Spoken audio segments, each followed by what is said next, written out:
অভিনয়ে দেবীপ্রসাদ সরকার, অভিনয়ে সীমা চক্রবর্তী, সৌরিন বেদ, শুভম সেন, প্রাচী পাল, পূজা মাঝি, সাদিয়া সুলতানা, কৌস্তব রায়, মনোময় দত্ত, রোজারিন জোজো ও প্রভব্রত ধর। তখন থেকে শুধু কেঁদেই চলেছ, নিজের শরীরটাকে শুধু কষ্ট দিচ্ছ। ওঠো, মুখ চোখ ধুয়ে একটু চা খাবে চলো। তুমি যে দোষ ভালোবাসো আজ প্রণববাবু সেইগুলোই দিয়ে গেছেন।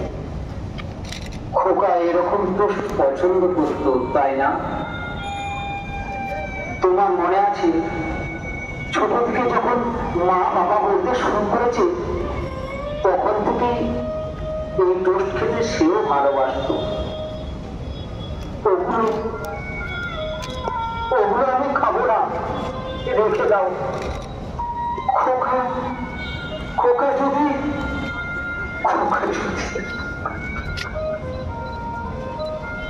সুখের সংসারে নতুন করে সুখ বাড়াতে ছেলেটি এলো।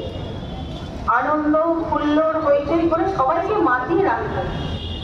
কলেজের ছেলে মেয়েরা ওকে কত ভালোবাসত। ব্যাংকের চাকরিও পেল। যখন বলতাম আর একা পারছি না, এবার তোর একটা বিয়ে দিতে হবে, তখনই চিৎকার করে বাড়ি মাথায় তুলে ফেলত। তারপর হঠাৎ ফোনটা এলো। ছুটে গিয়ে মোবাইলটা তুললাম। ওর পাত্র থেকে খবর এলো আপনার ছেলে অ্যাক্সিডেন্ট করেছে, আমরা হাসপাতালে নিয়ে যাচ্ছি, আপনারাও আসুন। জেনে দেখলাম ছেলেটা রক্তাক্ত অবস্থায় নার্স ডাক্তারদের মধ্যে নির্বিকারী শেষ লড়াই করে চলেছে। তারপর ইমার্জেন্সি কেয়ার রুম থেকে খবর এলো আপনার ছেলে কোন রকম রেসপন্স করছে না।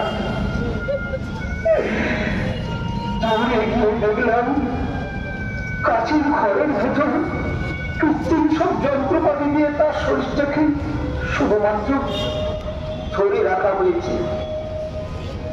এক ডাক্তার বাবু এসে বললেন ওনার ব্যাগে যে কাগজপত্র পাওয়া গেছে সেইখানে উনি রেজিস্টার্ড অর্গান ডোনার হিসেবে চিহ্নিত হয়ে আছেন। দয়া করে যদি আপনারা অনুমতি দেন তাহলে ওনার শরীরটাকে আমরা যত্ন করে রাখবো।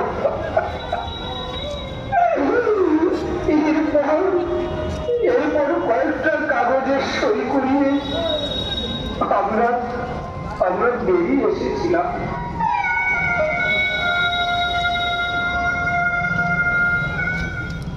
তোমরা কাঁদছো কেন?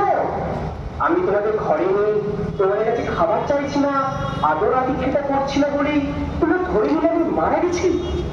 তুমি না মাঝে মাঝে বলতে ঠাকুর রামকৃষ্ণের কথা। তিনি একদিন মা সরকারে বলছেন এক ছেলের মা হয়ে কি হবে, জগতের মা হও। হ্যাঁ, এ কথা তোর বাবা বলতো, কিন্তু আমি তো মা সারদা নই। কে বললো তুমি মা সারদা নও? তুমি আমার সারদা, আমার সারদা না। ভালো করে চেয়ে দেখো, এই ঘরে না থাকলেও 10টা ঘরে আমি সুন্দরভাবে বেঁচে আছি। আপনাদের অসীম কৃপার জন্য আজ আমি জগতের আলো দেখতে পেরেছি। অগ্নাশয় প্রতিস্থাপনের পর থেকে আমার হাসির ক্ষমতা আমি ফিরে পেয়েছি। আপনাদের ছেলের হৃৎপিণ্ড সেদিন পেয়েছি বলে আজও ভালো আছি। আপনাদের ছেলে চলে গেছে এ কথা ভুল। সেদিন যখন আমার মৃত্যু মুখে পড়েছিলাম তার দ্বিতীয় প্রতিস্থাপন করেই আজ আমি জগতের আলো আবার দেখতে পাচ্ছি। মা, আপনাদের ভালোবাসার জন্য আজ আমি সুস্থ আছি। দুবার প্রতিস্থাপন করার পর আবার আমি খেতে পাচ্ছি। মা, রঙের কারখানায় কাজ করতাম 2 পয়সার জন্য। সংসারে আলো দেখাতে গিয়ে আমার ফুসফুস অকেজ হয়ে গেছে। আপনাদের ছেলের ফুসফুস প্রতিস্থাপন করে আজ আমি ফুলের গন্ধ পাই। প্রাণ ভরে পৃথিবীর বুকে হাঁটতে পারি না। পৃথিবীর আলো আমার চোখ থেকে হারিয়ে গিয়েছিল। কত মানুষের কলরব আমার কানে আসতো। মানুষের কান্না শুনে আমার ভেতরটা দুমড়ে মুচড়ে শেষ হয়ে যেত। জানো জানো মা, চোখে ঠিকভাবে দেখতে পারতাম না বলে আমাকে কেউ কাজে নিত না। নিজেকে ভীষণ অপরাধিত অসহায় লাগতো। খুব কষ্ট করে হাসপাতালে আমার প্রয়োজন জানিয়েছিলাম। ওদের সহযোগিতায় যখন আমি জানতে পারলাম আমার কর্নিয়া প্রতিস্থাপন হবে, সেই দিন আমার মনে হয়েছিল কে আমার সেই জীবনদাতা, কে তার মূল্যবান চোখ আমার জন্য দান করছেন। কখন কখন তাকে আমি দুটো ঘুরে দেখতে পাবো? দেখুন, আপনারা কাঁদছেন, অথচ আপনারাই আমার দেশের অমূল্য সম্পদ। সেদিন আপনার ছেলেকে আমাদের হাতে তুলে দেওয়ার জন্য আজ এতগুলো মানুষ শুধুমাত্র বেঁচে নেই, পৃথিবীর আলোকে উপভোগ করতে পারছে।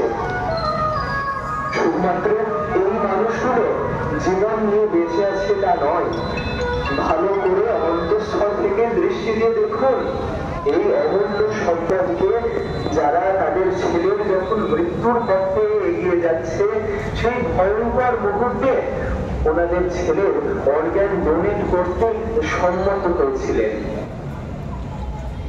আপনারা দেখুন, আপনাদের ছেলে আপনাদের ছেড়ে চলে যায়নি। আপনাদের ছেলে এই এতগুলো মানুষের মধ্যে বেঁচে রয়েছে। আপনাকে আপনাকে ওই মা আপনাকে আপনাকে ওই মা আপনাকে আপনাকে ওই মা আপনারা আপনারা জগৎ জগৎ